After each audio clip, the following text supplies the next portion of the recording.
নমস্কার, আমি সুপর্ণা। আজকে আরেকটা রেসিপি নিয়ে চলে এসেছি। তো আজকে আমি আপনাদেরকে বানিয়ে দেখাবো ঝিঙে আলু পোস্ত। আপনারাও বাড়িতেও বানান, আমিও আজকে বানাচ্ছি। সেই জন্য ভাবলাম এই গরমে ঝিঙে পোস্ত দিয়ে ডাল দিয়ে ভাত খেতে খুবই ভালো লাগবে। তো সেই জন্যে রেসিপিটা আপনাদের সাথে শেয়ার করছি। আপনারা পুরো ভিডিওটা দেখবেন, প্লিজ স্কিপ করবেন না। আর লাইক, কমেন্ট, শেয়ার প্লিজ করবেন। আলু পোস্তর জন্য আমি এখানে 4টে আলু নিয়ে নিয়েছি আর একটু বেশি করে ঝিঙে নিয়ে নিয়েছি। তো এগুলোকে এখন আগে আমি কেটে ফেলছি। ঝিঙে আলু তো কাটা হয়ে গেছে, এখন আমি পোস্তটা বেটে নিচ্ছি। শুকনো লঙ্কা নিয়ে নিয়েছি 5-6টা আর পোস্তটা নিয়ে নিয়েছি। এই দুটোকে এখন আমি মিক্সিতে ভালো করে পেস্ট করে নিচ্ছি। পোস্ত, লঙ্কা আর অল্প একটুখানি নুন দিয়ে দিলাম, যাতে ভালোভাবে জিনিসটা আমাদের পেস্ট হয়ে যাবে। কড়াতে আগে আমি কিছুটা সর্ষের তেল দিয়ে দিচ্ছি। যেহেতু অনেকটা পোস্ত আছে সেই জন্য একটু তেলের পরিমাণটা বেশি দিলাম। সর্ষের তেলটা ভালো গরম হয়ে গেছে, সর্ষের তেলটা একদম গরম হয়ে গেছে। এবার আমি এই আলু আর ঝিঙেগুলো সব এর মধ্যে দিয়ে দিচ্ছি।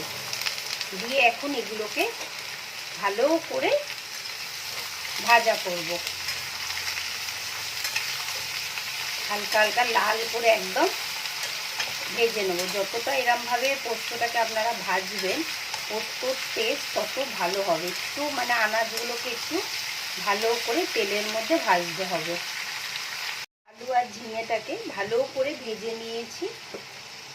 ঝিঙে থেকে দেখুন জল বেরোতে শুরু হয়ে গেছে। এখন আমি এর মধ্যে অল্প একটুখানি হলুদ দিয়ে দিচ্ছি। আর গুঁড়ো লঙ্কা দেবো না, কারণ আমি কাশ্মীরি লঙ্কা বেটে দিয়েছিলাম। অল্প একটু কাশ্মীরি লঙ্কা দিয়ে দিয়েছি যাতে কালারটা হবে। আর এর মধ্যে আমি কিছুটা কাঁচা লঙ্কাও দেব। এবার আমি এটাকে ভালো করে নাড়াচাড়া করে নিচ্ছি। পোস্তটা যখন বেটেছিলাম তার মধ্যে আমি নুনও দিয়েছিলাম, সেই জন্য এখন আমি আর কিছু দেব না।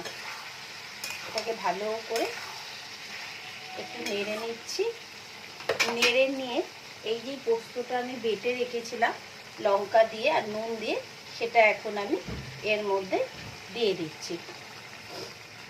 পুরোটা দিয়ে দেবো যাতে ঝাল ঝাল পোস্তটা হবে।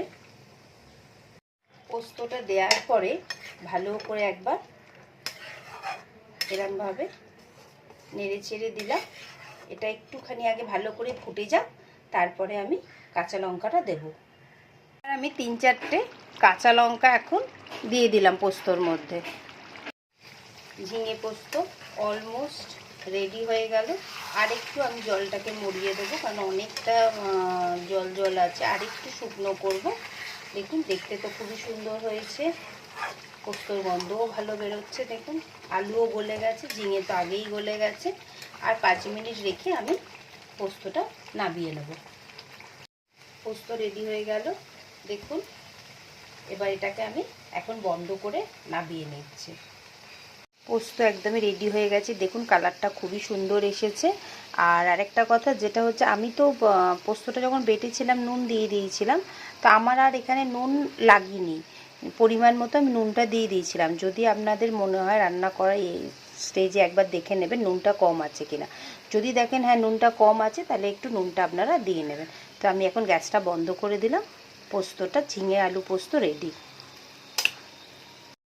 কেমন লাগলো পোস্তটা অবশ্যই কিন্তু আপনারা লাইক কমেন্ট করবেন। আমার পেজটা যদি আপনাদের পছন্দ হয় তাহলে অবশ্যই লাইক করবেন আপনারা।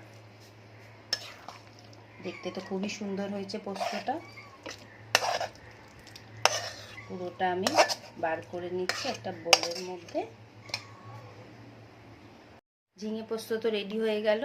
আপনারা পুরো ভিডিওটা দেখবেন, তাহলে খুব সুন্দরভাবে ঝিঙে পোস্ত বানাতে পারবেন। আর আমার চ্যানেলটা যদি আপনাদের পছন্দ হয় তাহলে অবশ্যই লাইক কমেন্ট সাবস্ক্রাইব করবেন। আর যারা ফেসবুক পেজ থেকে দেখবেন তারা প্লিজ লাইক করবেন, একটু কমেন্ট করবেন, একটু শেয়ার করে দেবেন, তাহলে আমারও ভালো লাগবে। আমাকে একটু ফলো করবেন আপনারা। আমার ভিডিওগুলো দেখে আপনাদের কেমন লাগে অবশ্যই জানাবেন। আপনারা কে কোথা থেকে এই ভিডিওটা দেখছেন সেটাও যদি কমেন্টে লেখেন তো আমার খুব ভালো লাগবে। তো আমি আবার আরেকটা রেসিপি নিয়ে খুব তাড়াতাড়ি আসবো।